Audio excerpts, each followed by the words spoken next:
we go.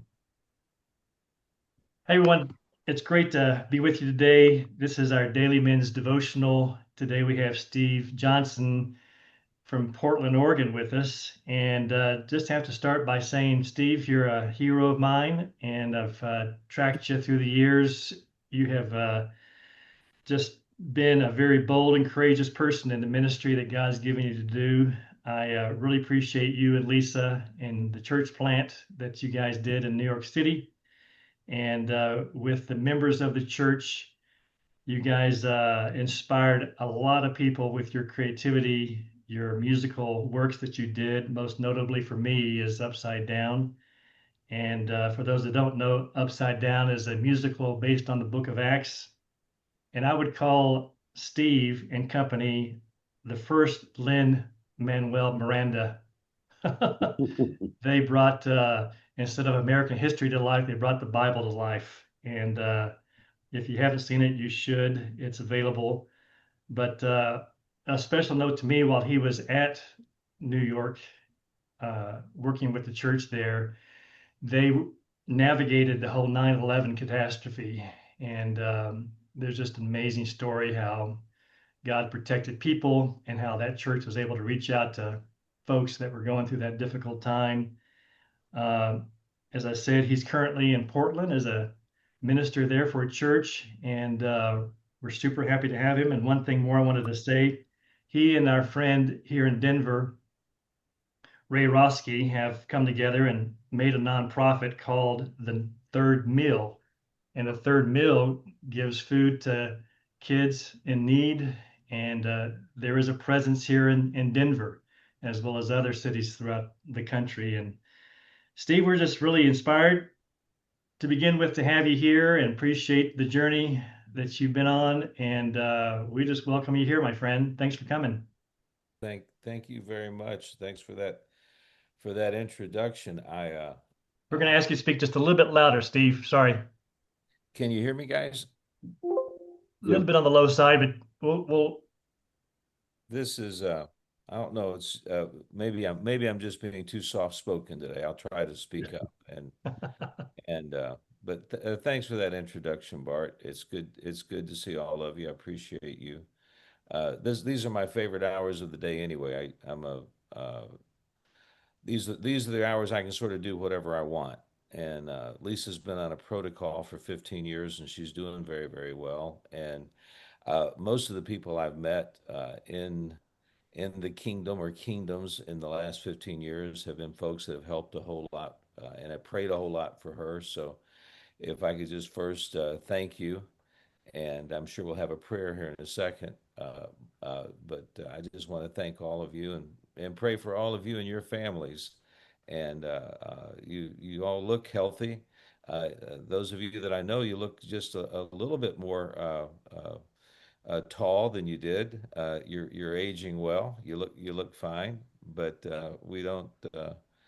Man looks by the outside. God looks by the inside. Thank God. So, but good to see you. yeah, let's begin with a prayer. And how about I ask one among us that has a birthday today? That's Dave Email. Dave, on your birthday, why don't you pray for us? Get us going. Sure, sure. Good to see you, Steve, and everyone else. God, thank you for this time, and what a great way to spend some time together. And thank you for the fellowship that we enjoy because of you. And we pray to just really learn, as we always are seeking to know you better and to enjoy life with you and life with each other.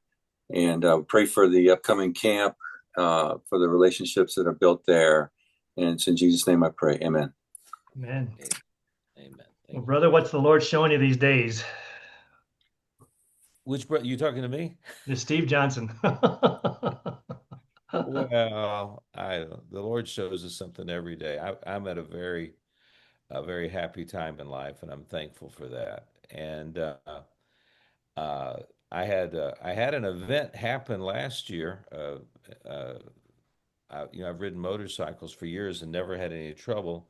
And I say it jokingly, a guy that's been looking for me for 25 years finally caught up with me last year. A guy ran a red light and T-boned me on Mm. a motorcycle I just bought, and I got a compound fracture to my right leg, and I've got a titanium rod from my knee to my ankle with 6 screws, and I'm doing really well. I mean, I can walk without a limp, and you know, But it's funny. I was pretty happy and thankful before that, but I've been doubly so, or triply so, since then, and it's been a very, very encouraging year, and things are basically going well.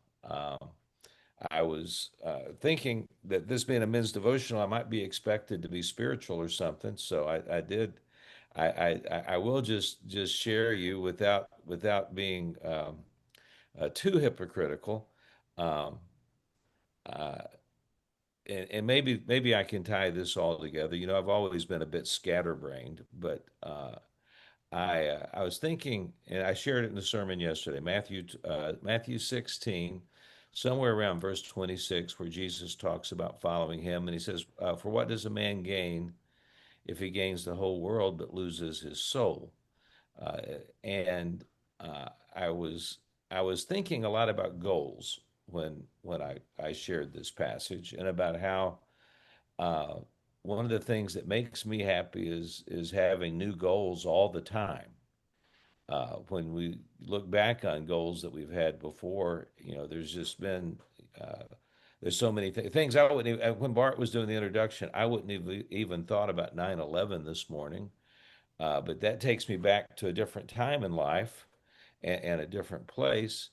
And it almost seems like it didn't never happen. You know, it seems so, in some ways, not just so long ago, but there's been so many wonderful things and so many heartbreaks, even at that time. I mean, that was right before. That was just seconds before. Actually, 2 years before, everything just went really.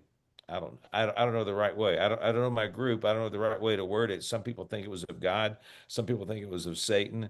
I think, you know, as religious movements go, we've had a very wonderful, incredibly, to me, I'm just surprised all the time when I think about back in those years. But my point being, my goals have shifted and changed as the years have gone by, and consequently, it comes down. You know, the ultimate goal is is is to save your soul, is for your soul to be with God forever. Is there's I wonder sometimes, you know, Solomon, you know, we know what he did. If you go back to Ecclesiastes, and I've seen different people write things, and I'm not sure how valid it is. Most of them are Christian writers, so you know how we can lie. And they talk about how Solomon probably was the richest man to ever live on earth. Now, I don't know how you quantify all that, but when you factor in inflation and all the things that he had, and as the richest man on earth, he, you know, experimented with everything. I mean, whether it was sex, whether it was possessions, whether, you know, experiences, whether it was art. I mean, the science of the time. Solomon just had it all at his fingertips, and he ended up saying, you know, here's the end of the matter: fear God and keep His commandments. That's the whole duty of man. And I'm not particularly critical of the billionaires we have these days, but we know more billionaires by name than we ever have. I think than any generation. We can name billionaires like they're rock stars or movie stars or something, and I think there might even be one or two good ones. I'm not sure. I really don't know. I know that there's one or two bad ones. At least I think so. But I wonder how many of them are going to come to the conclusion, if they haven't already, you know, it's all, you know, vanity, vanity, all is vanity. I mean, I wonder if they'll ever, and my point isn't to reflect so much on the spiritual condition of some of these guys as to say, uh, we're we're nine rich men in my estimation. I hope you all look well. I hope you're doing well. And I'd just like to open this door. If there's ever anything I can do to help you personally, if I can't do it, I'll try to find somebody to do it. That's kind of the joy of my life. But uh, we it looks like everybody's sitting indoors. Uh, Not that we don't love to sit outdoors, but I'm saying we've got a roof over our head. I bet you eat well. I mean, we're rich in so many ways, but nothing compares to the fact that we probably looking at probably all of us were fairly young when we decided to set our course on Jesus. What's a man gain if he gains the whole world, but he loses his soul? But on that journey, as long as it can be, I think it's important for us every day, if you can, to set new goals, to never rest on our laurels. You know, a lot of people. I'm finding out. Are you guys finding out? I'm gonna take a little bitty break for you to respond. If are you finding out that there's a lot of things we say, movies we reference, or even sports stars or people that the young people they have no idea what we're talking about, or expressions, and even the expression "rest your laurels." You know, I had a young person. I said, you don't want to rest on your laurels. They're like, I said, do you know what that means? They go, no.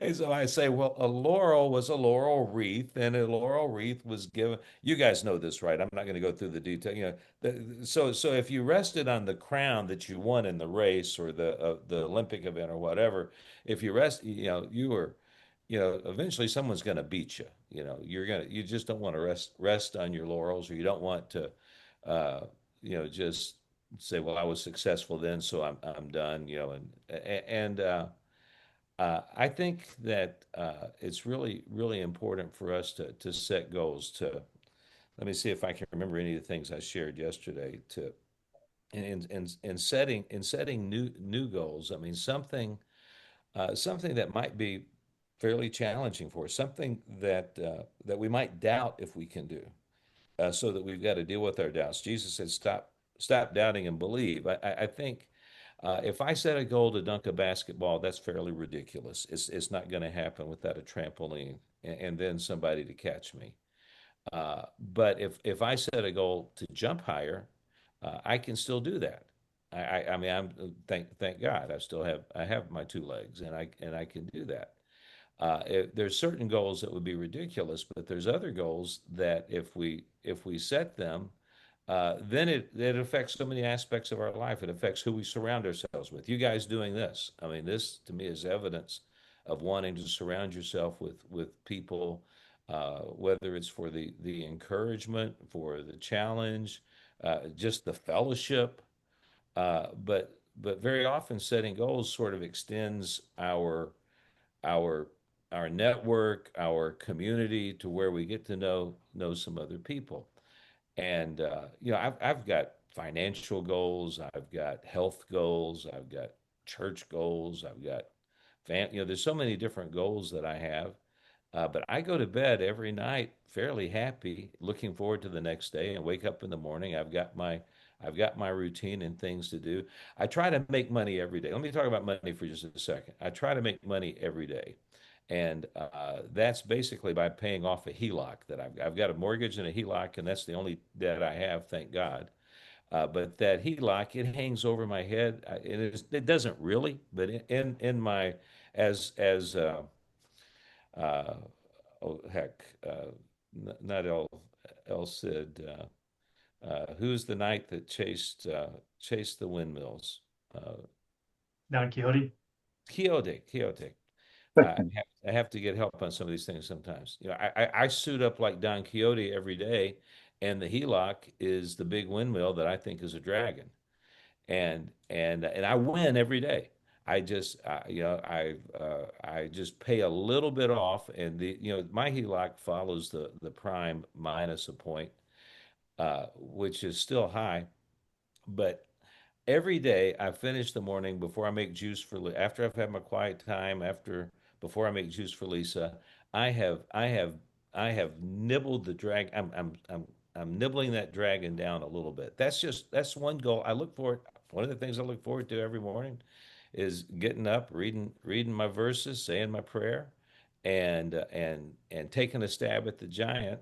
And I'm killing him. It's gonna be death by 1,000, if not a million wounds. But it's a goal I set a while ago. It's just one thing positive that gets my day started off. Uh, Bart mentioned the third meal.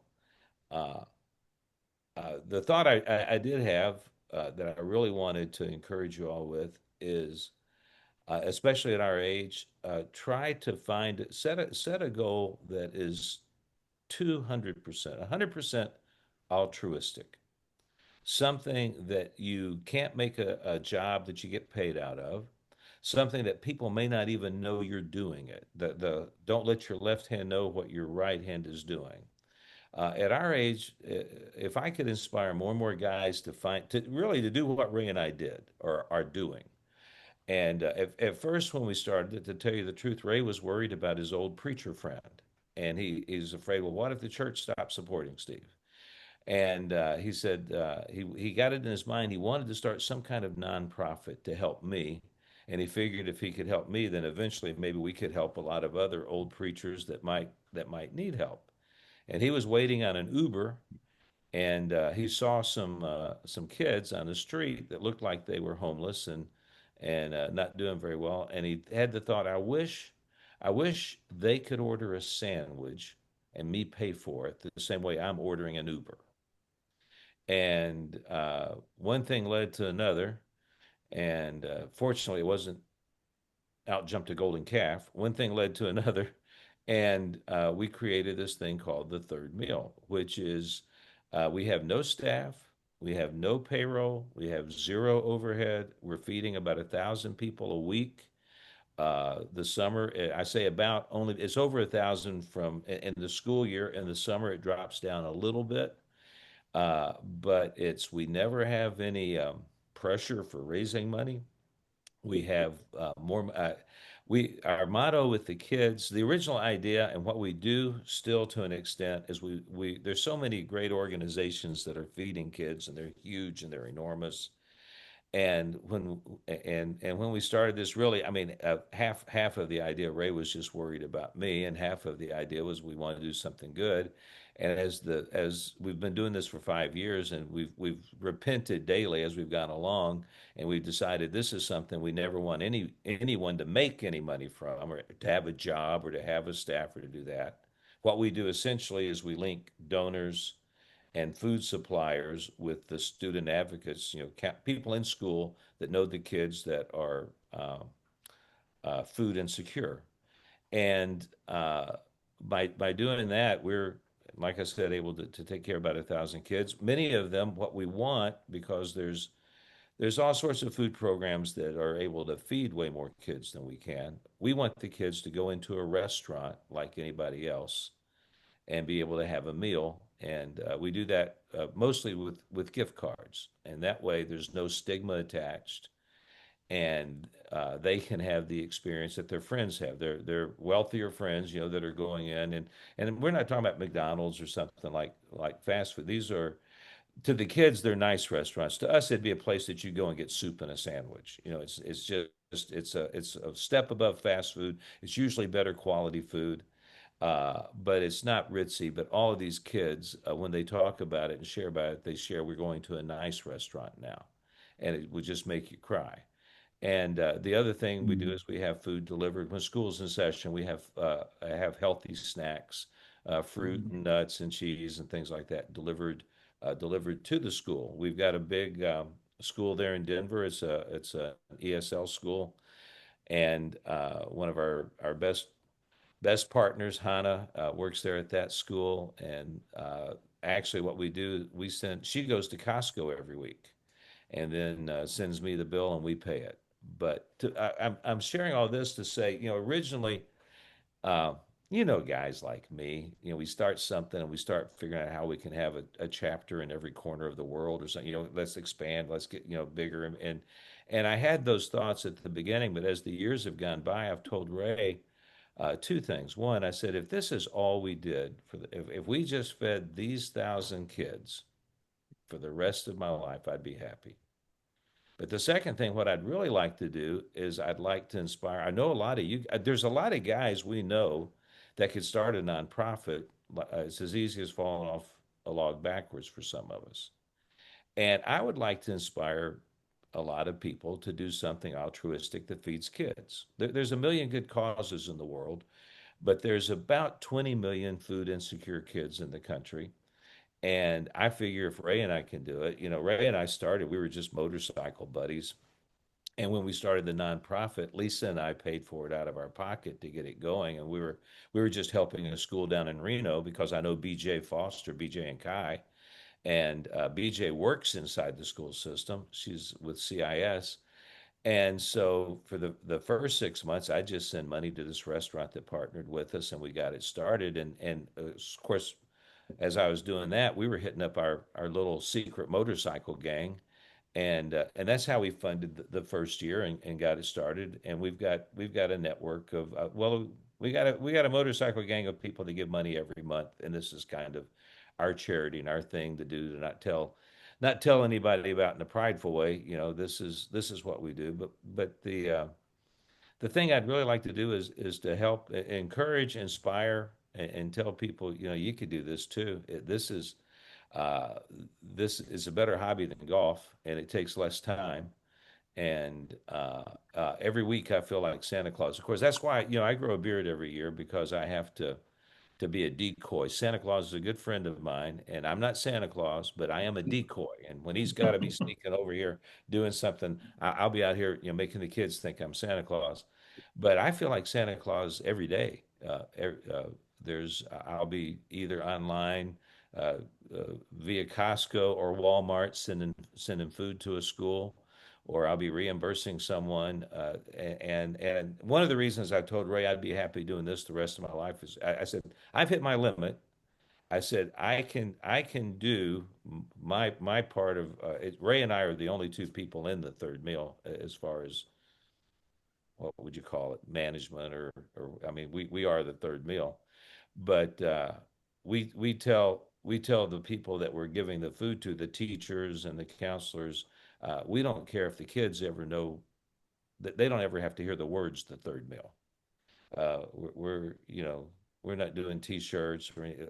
I said our job is to make you guys the heroes. We want the kids to grow up knowing people like you care about them, people like you feed them. We want them, I want them to go to restaurants where they maybe can work when they're teenagers, or I want this to be something that, and it's not just us not letting our left hand know what our right hand is doing, but I really have a Don Quixote like dream of inspiring people to do altruistic things. I'm not against at all. I mean, to this day, I love Hope Worldwide. I love the things that we've done. And I believe if you're going to get a lot done, you got to have a staff. If you're going to get a whole lot done, you got to pay people. I've not lost my mind completely if I ever had it to begin with.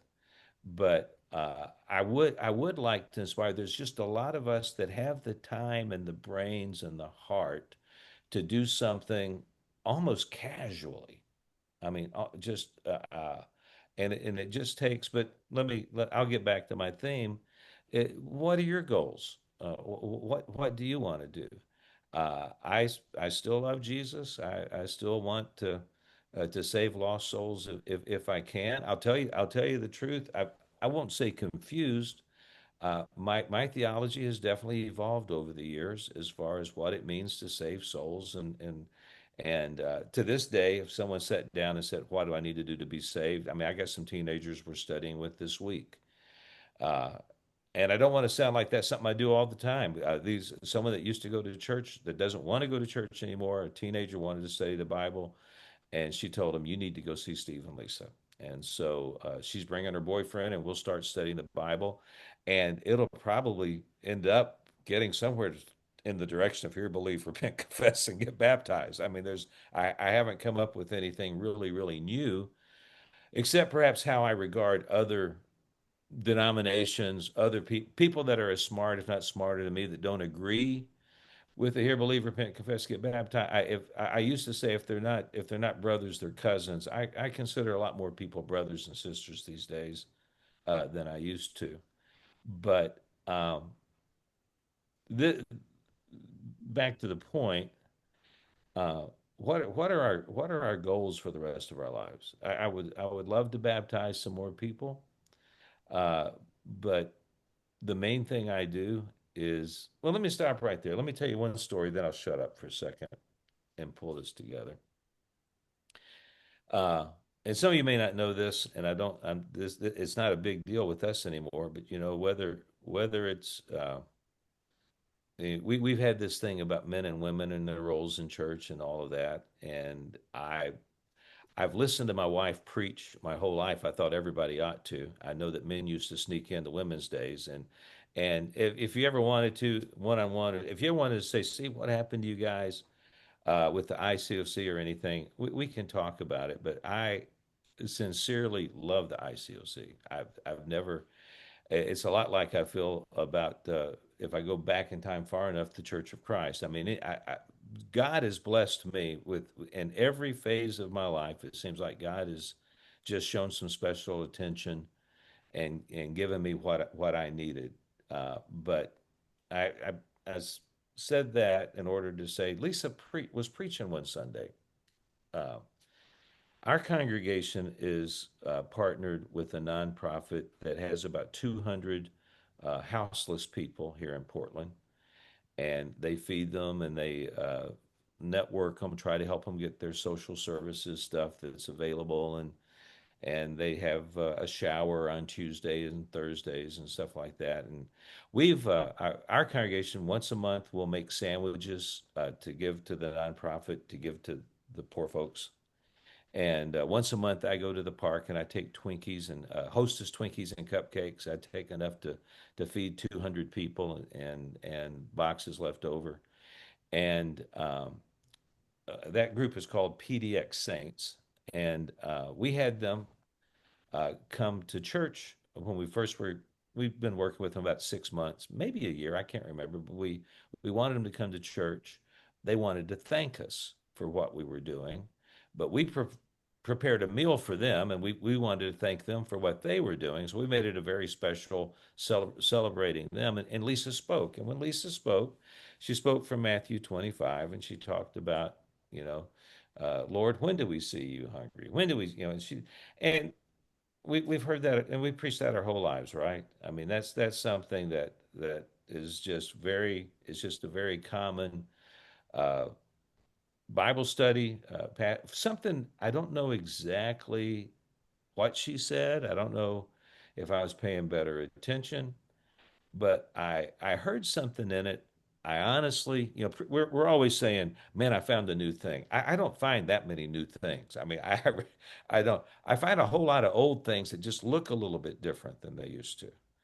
And this was one of them. I'd never. She said something that made me that entire week. If I saw a fentanyl addict, and we've got a lot of them around here, and you can recognize them. They're standing up, doubled over, hands on their knees and you were wondering if man, I don't have my Narcan. I don't know if they need help. What am I going to do? But something Lisa said that whole week. If I saw a fentanyl addict, I thought, oh Jesus, what did you do to yourself? I need to go help my Jesus. I need to see how. Jesus said, when you've done this for them, you've done it for me. And rather than just think of a poor family that needs a turkey at Thanksgiving, I started just sort of looking at everybody. Even the guy cut me off in traffic. My first response, I pray every day. Don't let me call anybody an idiot in my heart. I do it every day. But I'd start saying, when someone cuts me off, oh, Jesus, where'd you get your license, Lord? Come on, don't do that. I started trying to think if I treated everybody like the Lord, and for that week, a lot of my initial thoughts are like they always are, is selfish. I'll be a better person. I'll be happier. I'll be nicer. If I do that, but I did that all week looking at people, especially the guys on the street. And I was coming home on Saturday. That was Sunday. On Saturday, the whole week goes by. It's literally the seventh day on Saturday. I'm coming home, and there's a guy laying on the side. I live in town, and there's a guy laying on the sidewalk right in front of my house. And I think, well, I could step over.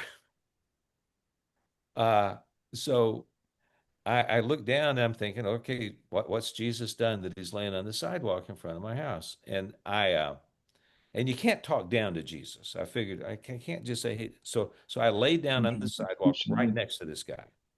And he turns his head over, and we're laying on the sidewalk looking at each other. And I said, you okay? I said, it looks like you need some help. He goes, yeah. He says, would you help me call my mom? And he had the number, but he didn't have a phone, and he wasn't drunk, and he wasn't on fentanyl. But I could tell that he was a little bit mentally impaired. He wasn't, and I asked him if he had any meds. And uh, I've had a lot of experience working with bipolar people and people that can get into, schizophrenic episodes and things like that. So I recognized a few things, and we called his mom, and she was in Brooklyn. And that began a 5 month relationship where he would show up at my house, and we'd call his mom, and I'd get him something to eat, and I'd try to help him figure out, can you let me help you get you back to Brooklyn? And he'd seem to sort of perk up about that. Our doors, we live in Portland, in town. If you watch the news about Portland, our door is almost always unlocked.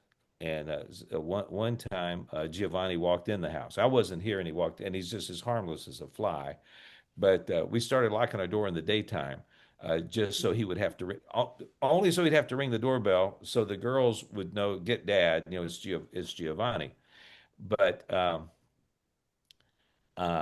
I'll make this a really really short story, because if you know me, I can make a short story long.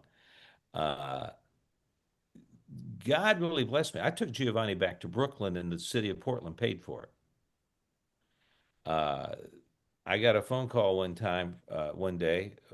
It was a connection, and it goes back to the nonprofit, the charity that we work with, the church partners with. They knew me. They knew I knew Giovanni. There was a city official that found out I knew Giovanni, and he had Giovanni. There was a new mayor, and and the thing about Giovanni, he'd show up and then he'd disappear. And I would try to I tried several times to get him in the car and just to drive him back to Brooklyn. And I can still drive as good as I did when I was 16. Better, I hope. But I could never nail him down. And he wasn't slippery like sneaky. He just was. The story about he came here in 2016. This guy was stuck. He was mentally ill and stuck in Portland for almost 10 years and couldn't get home. He was robbed. He was probably beaten. But he was the sweetest, sweetest guy. And I got a phone call one time, and this guy said, "I've got Giovanni with me. His name is Nate." And I said, "Well, hang on to him."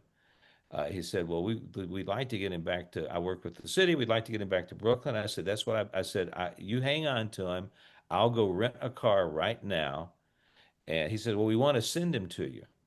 And I said, "No, no, no, no, no, no." He said, "Well, I'm going to put him in a taxi." I said, "No, no, no, no. If you do that, we won't see him for another month or two or three." I said, "I've been looking for him for 2 months." I said, "I can't find him on the street." I said, "People know him, and we can't find him." And Nate said, "Well, I'll bring him to you." I said, "Well, I'll go rent a car." He says, "You don't understand." He says, "We'll fly you to New York if you'll take Giovanni home." And I said, "Will you fly me back?"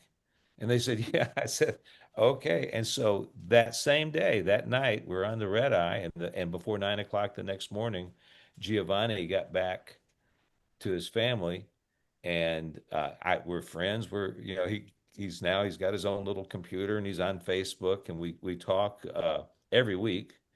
And he's just like I said, he's 37 years old. He's as sweet as can be, and his mom is Haitian American. They live there in Brooklyn, but Jesus did that.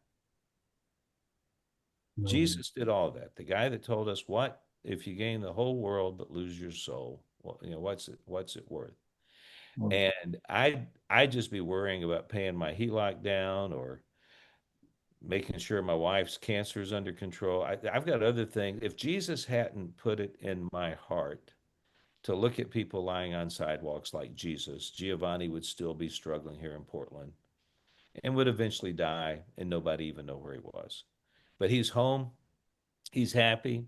He's got the prettiest pic. He's all clean. Yeah, he was a raggedy soul. He says he's going to go to college this fall. Maybe I mean he'll do something, but you've had some mentally impaired friends before too, I'm sure. And they're gonna build a nuclear reactor in their bedroom this week. He's got it all, but Jesus did that. And that's what makes me just say that the greatest goal is to continue to follow Jesus along the way. Find something new to do every day. I'm still the way we were for years. Have your daily, your weekly, your monthly, your yearly, your life goals. What out, and I'll be 70 in a couple of months, and that's still sort of the way I operate. But Hmm. that's that's enough. Very cool. Steve, thanks so much. You have inspired us to think like Jesus and think about other people today. Grateful for your influence that way. And let's give it maybe a couple of people to share, and then we'll wrap it up here.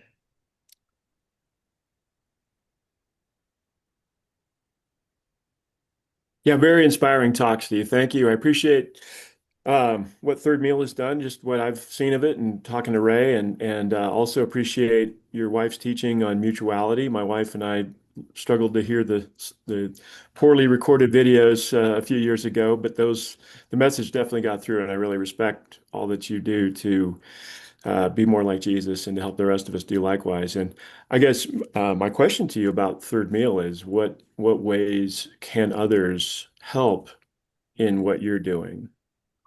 Well, thanks. Like I said, we're the thirdmeal.org. Spell it out. THETHIRDMEAL, thethirdmeal.org. Our website works like an app on your phone, and whether you're on your computer or the phone, I mean, you can donate money. Like I said, we're never a hard push. It's out there. We get new donors every week. I don't know how they all find us because we don't advertise. I mean, we'll put up something on social media. We'll share some story. Uh, but what I would love to do is find one other, just to see. I would at least I'd like to find one other pair of brothers that are best friends that are stable.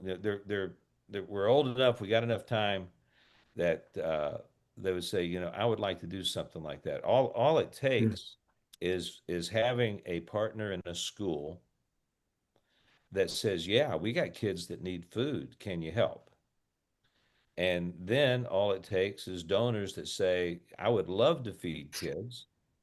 uh, and then you find your food supplier. And if you, well, like I said, we've got two ways to do it.